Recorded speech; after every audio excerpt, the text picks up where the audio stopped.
keharmonisan untuk keluar kan? Objeknya kan keluar, tapi kan kita objeknya kan untuk pelayanan kesehatan, kemudian untuk rumah belajar, terus kemudian untuk dialog, tetapi kita tidak membuat program penginjilan di situ, tidak disinggung ingin gitu loh menyinggung penginjilan, karena tadi kan amalan akhir itu kan sangat penting. Berdirinya Jati Agung bisa banyak, bisa besar ini karena adanya proses penginjilan. Nah, bagaimana supaya bisa seimbang antara penginjilan amanat agung dengan pelayanan sosial ini? Ya, baiknya dibaca apa yang sudah saya jelaskan ini mengenai konsep PI dewasa ini. Ini saya kutip dari terbitan PGI, sudah sangat jelas dituliskan. Jadi saya sudah diskusikan ini dengan Pendeta Longgar bahwa konsep PI seperti apa yang dipahami. Nuwun sewu, sebelum saya melanjutkan, konsep gospel apa yang Bapak Penatua Didin pahami? Monggo, kita lanjutkan.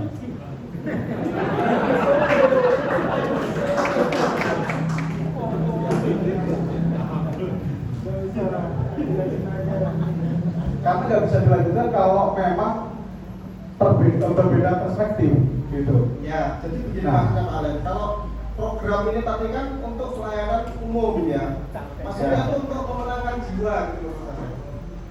Nah, ini kan berbeda perspektif, gitu.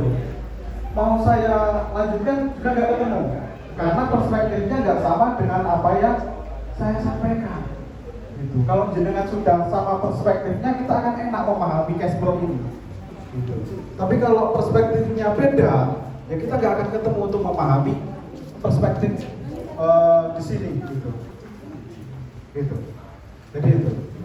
Maksudnya bukan perspektifnya yang beda, jadi maksud saya cara menyeimbangkannya gitu masalah antara memenangkan jiwa dengan masalah sosial seperti itu maksudnya.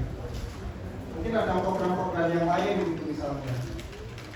Ya, kenapa saya tidak menyinggung hal itu? Karena saya sudah bertolak dari teologi yang diangkat oleh PGI. Gitu. Saya bertolak dari situ. Walaupun saya memahami kita punya lembaga PI ya, yang bekerja sama, ada 3 lembaga PI. Tetapi di sini saya mencoba untuk bertolak dari ini apa yang disampaikan oleh PGI. Dan PGI itu kan yang diambil oleh DKSBS. Kemudian DKSBS di mana itu kan sudah dituliskan di sini.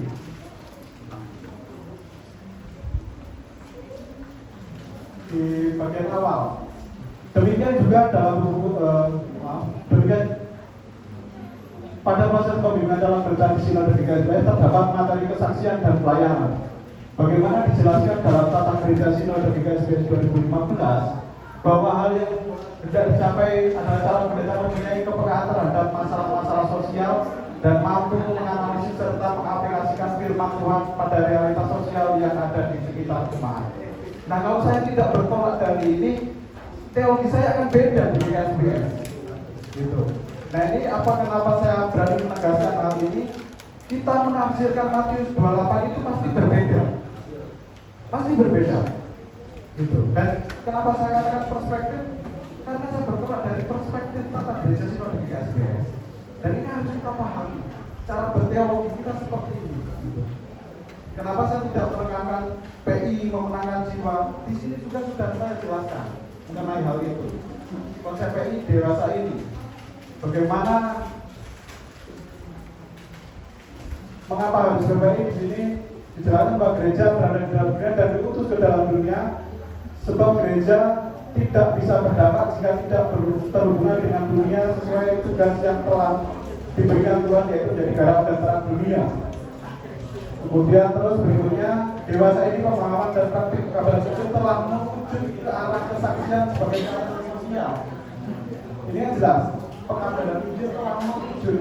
Ini konsep yang diangkat oleh PGI. Gitu. Kenapa saya tidak mengangkat konsep yang lain?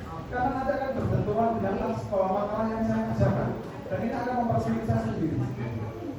Yang artinya bahwa saya mencoba merangkum konsep gospel yang disabulkan di dalam tata gereja, mencoba merangkum konsep gospel yang disabulkan oleh PGI. itu menjadi satu. Dan ini harus, perspektif ini harus kita pahami. Dan jangan sampai konsep seperti ini coba kita geser-geser gitu Pak. Nanti saya yang bingung untuk perang tulisan saya itu sudah berdiskusi secara matang dengan pembimbing saya juga tahu kok tidak ada PI karena memang konsepnya tidak di situ lah. Mungkin ini sedikit menarik. Ini juga sudah menjadi bahan diskusi saya dengan pembimbing. Konsep Mas Eko, kopi teh. Kopi pahit. Ini menjadi sesuatu. Apakah triggernya nanti si calon pendeta tidak melakukan PI ataupun tidak melakukan pensidinan? Ya, saya juga masuk di BPS, saya juga masuk di EE, saya juga masuk di LPMI gitu. Tapi ini konsep berteologi yang harus dibangun. Dan saya mau membeda-bedakan itu enggak, tetapi dalam kajian ini saya coba memahami apa yang di KSBS harapkan dalam pendeta ini seperti apa dan apa yang sudah kerjakan namanya. Kalau kita dicampur pare. Jangan sampai ini malah mengganggu pemahaman yang sudah paham. Ini fakultas seperti ini. Jangan geser-geser, kalau digeser-geser juga malah nanti kacau. Tidak terus di sana. Waktunya terbatas soalnya. Nggak bisa. Satu pertanyaan lagi cukup. Ya. Ini nanti kan kita akan melakukan salah programnya ini diskusi lintas agama. Saya akan bertanya bagaimana Mas Alan menyikapi ketika menghadapi orang-orang yang